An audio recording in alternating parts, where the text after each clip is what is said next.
In this video I will talk about a PC build that's under $700 and it's excellent for a starter PC for 1080p gaming. Now I do recommend you watching this whole video because like I always do, at the end of the video I will explain on how to make this PC cheaper but also how to make it more expensive, so if you have a higher budget you gain some performance, and if you have a lower budget you don't lose performance and you save some money. And if you're looking for a Prebuilt PC instead, I do recommend you watching my latest video about the 4th of July gaming PCs video, because there are some good deals there that you don't want to miss, especially if you're looking to buy a PC right now, because we probably won't have the same deals until November. With that being said, let's start with this video. With the CPU I decided to go with the i5-10400F. I know this is 2 generations older, but the 10400F is still a solid budget CPU. It's similar in performance to the i3-12100F, but this one is a 6-core 12-thread processor, so it's going to be better for multitasking and streaming, and that's why I picked this one up, and on a budget build it's going to work great. Then for the CPU cooler I picked the ID Cooling 214XT. Now you don't need a cooler for this i5-10400F, so if you feel like saving some money, go ahead and don't buy it, but if you want a quieter experience and some better temps, you should definitely get this cooler.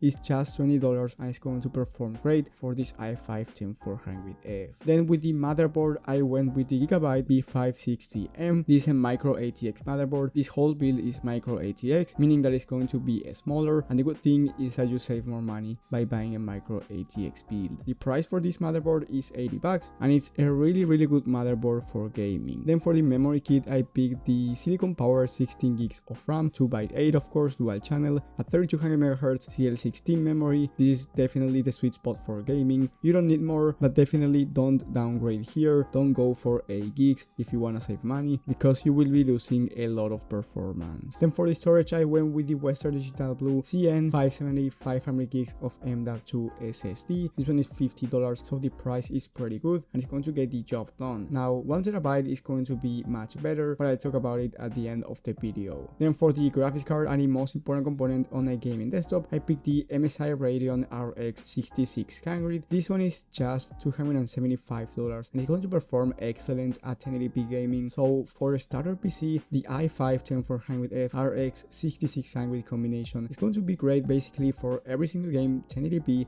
at least 60 FPS on average experience. Now it really depends on your favorite game and the settings that you want to play them at. That's why I do recommend you searching your favorite game and then the CPU GPU combination. That's why I recommend you going to YouTube and searching the i5-10400F RX 6600 benchmarks for your favorite game for you to see how it's going to perform overall. But believe me that this combination for a starter PC at $700 is definitely a great deal. Then for the case I picked the Deepcool Matrix 40. This one has already 3 fans installed. The airflow overall for this type of components is going to be great, so you won't have any problems with overheating and temperatures on this PC. And lastly, for the power supply I went with the EVGA 600W 80+ bronze power supply. This one is more than enough for our build and it's going to give you some expandability down the line. So if you want to make some upgrades, let's say you want to upgrade the GPU to the 6650 XT or the RTX 3060 Ti, you definitely can do that with this power supply. So the total price as of right now is $710. This keeps changing, so maybe by the time that you're watching this video it's more expensive or cheaper. So now let's talk about on how to make this PC cheaper for you to save up some money without losing much performance. So the 2 things that you want to upgrade if you want to make this PC way cheaper is the CPU and the CPU cooler. You want to change the CPU from the i5-10400F to the i3-10400F. Now you're going to be more limited in terms of multitasking, but for gaming the i3-10100F is a solid choice, especially on a tight budget, and this is something that once again you can upgrade over time. And then you want to take out the CPU cooler. You definitely don't need anything more than the Intel stock CPU cooler for the i3-10100F.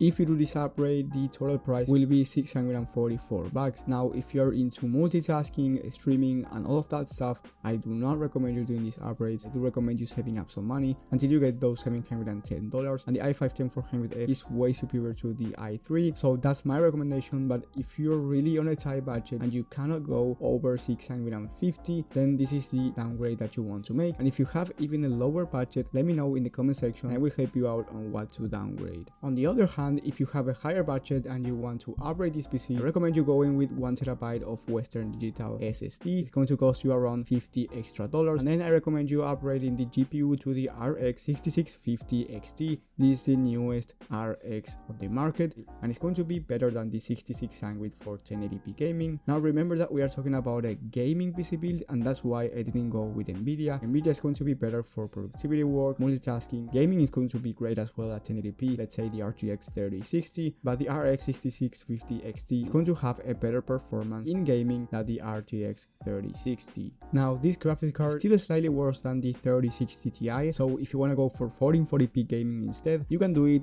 but I do recommend you going with at least a 3060 Ti. Anyway, for the price of $870, a PC with the i5-10400X and the RX 6650 XT is going to be excellent for 1080p gaming, and there's literally no game that you won't be able to run on this PC. With that being said, if you enjoyed the video, please hit like and subscribe, but most importantly, hit that bell button so you get notified when I upload this type of content, and there's new content coming soon, so I do recommend you staying updated. Thank you guys for watching, thank you for the support, and I will see you on the next one.